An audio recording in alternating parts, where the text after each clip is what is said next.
का बोल देख रहे हैं आप, आपके साथ मैं हूं आस्था श्रीवास्तव। महाराष्ट्र की जमीन पिछले 1 साल से राजनीति की नई प्रयोगशाला बनी हुई है। पहले एकनाथ शिंदे ने उद्धव ठाकरे से बगावत कर बीजेपी के समर्थन से सरकार बना ली थी। तब शिंदे ने दावा किया था कि उनके पास शिवसेना के 40 विधायक हैं। उद्धव ने 16 बागी विधायकों को अयोग्य ठहराने के लिए याचिका दाखिल कर दी।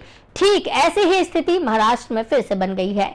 अब अजीत पवार ने शरद पवार से बगावत कर ली है। दावा है कि उनके पास एनसीपी के करीब 40 यानी कि 2/3 से ज्यादा विधायकों का समर्थन है। वहीं शरद पवार भी अब अपने बागी विधायकों को अयोग्य ठहराने की अपील कर सकते हैं। इनकी अयोग्यता दल बदल कानून के तहत होगी। राजनीतिक दल बदल पर रोक लगाने के लिए इस कानून को लाया गया था।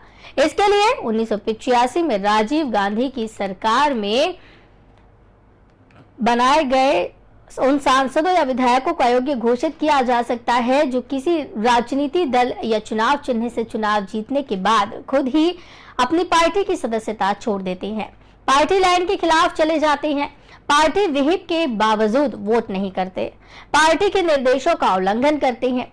हालांकि इस कानून में एक अपवाद भी है। इसके तहत अगर किसी दल के 1/3 सदस्य अलग दल बनाना या किसी दूसरी पार्टी में विलय चाहते हैं तो उन पर अयोग्यता लागू नहीं होगी। दल बदल विरोधी कानून के प्रावधानों को संविधान की 10वीं अनुसूची में रखा गया है, लेकिन कानून बनने के बाद पहले जो दल बदल एकल होता था वो सामूहिक तौर पर होने लगा है। इस कारण संसद को 2003 में 51वां संविधान संशोधन करना पड़ा। इसके तहत 10वीं अनुसूची की धारा 3 को खत्म कर दिया गया, जिसमें एक साथ 1/3 सदस्य दल बदल कर सकते थे। राजनीति में गया राम का किस्सा हरियाणा से जुड़ा हुआ है और अब ये भी चर्चा में आ गया है। ये 1967 का समय है जब 81 सीटों वाले हरियाणा राज्य में विधानसभा चुनाव हुए थे। इस चुनाव में कांग्रेस ने बाजी मार ली थी। कांग्रेस के 48, जनसंघ के 12, स्वतंत्र पार्टी के 3, रिपब्लिकन आर्मी ऑफ इंडिया के 2 उम्मीदवारों और 16 निर्दलियों ने जीत हासिल की। कांग्रेस की सरकार बनी। भगवती दयाल शर्मा को सीएम बनाया गया, लेकिन ये सरकार बहुत दिनों तक नहीं चल सकी। दक्षिणी हरियाणा के असंतुष्ट नेता राव वीरेंद्र सिंह ने कांग्रेस के 37 विधायकों को साथ लेकर बगावत कर दी। बाद में उन्होंने स्वतंत्र पार्टी, जनसंघ समर्थन और 16 निर्दलीय विधायकों के समर्थन ने अपनी सरकार बना ली। वीरेंद्र सिंह की सरकार करीब 8 महीने चली। इसके बाद भारत की राजनीति में ऐसी घटना देखने को मिली जो हमेशा के लिए चर्चा का विषय बन गई। इस सरकार से भी विधायक छिटकने लगे। 44 विधायकों ने पार्टी बदल ली। इनमें एक सदस्य ने 5 बार, 2 सदस्यों ने 4 बार, 3 विधायकों ने 3 बार, 4 विधायकों ने 2 बार और 34 विधायकों ने 1 बार अपना खेमा बदला। इन्हीं विधायकों में एक थे गयालाल। वो पलवल की हसनपुर सीट से निर्दलीय विधायक थे। गयालाल ने करीब 360 वोटों के अंतर से जीत दर्ज की थी। इन्होंने 9 घंटे में 3 बार पार्टी बदल ली। मीडिया रिपोर्ट के मुताबिक वो पहले कांग्रेस में गए, कुछ घंटे बाद यूनाइटेड फ्रंट में शामिल हो गए। इसके बाद वो फिर कांग्रेस में लौटे और बाद में यूनाइटेड फ्रंट में आ गए।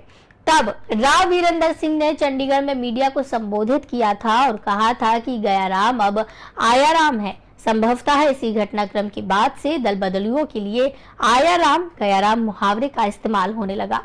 हालांकि दल बदलने का ये कोई पहला मामला नहीं है, ये कोई पहली घटना नहीं है। इसके बाद तो 80 के दशक तक ऐसी घटनाओं में बहुत तेजी देखने को मिली। इसी बीच इंदिरा गांधी की हत्या कर दी गई। 1984 के लोकसभा चुनाव के लिए राजीव गांधी को कांग्रेस का फेस बनाया गया।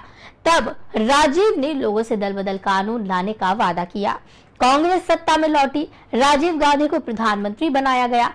सत्ता संभालने के 8 हफ्ते के अंदर ही उन्होंने 1985 में दल बदल विरोधी कानून लागू किया। एनसीपी के नेता अजीत पवार ने 2 जुलाई को सभी को चौंकाते हुए अपनी पार्टी से बगावत करते हुए एकनाथ शिंदे को अपना समर्थन दे दिया।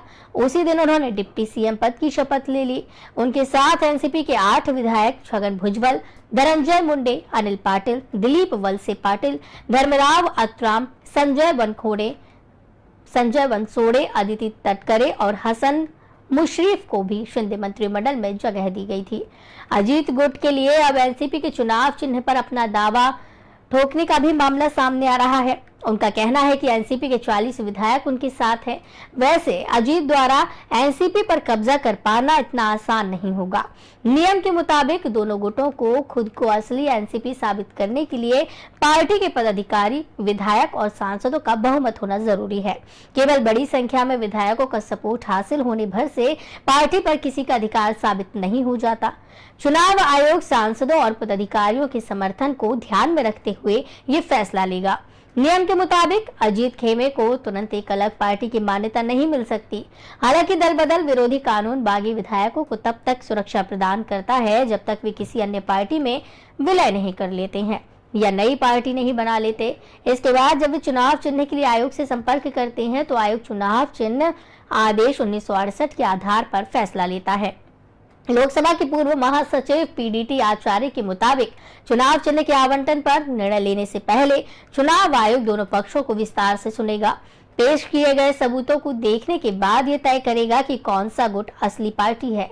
एक पूर्व मुख्य चुनाव आयुक्त बताते हैं कि जब चुनाव आयोग के सामने ऐसा कोई मामला आता है तो उसे दूसरे पक्ष को नोटिस जारी करना होता है। इसके बाद दोनों पक्षों से ये दिखाने के लिए सबूत जमा कराना होता है कि वे पार्टी के असली दावेदार हैं, जिसके बाद ही आयोग कोई फैसला लेता है।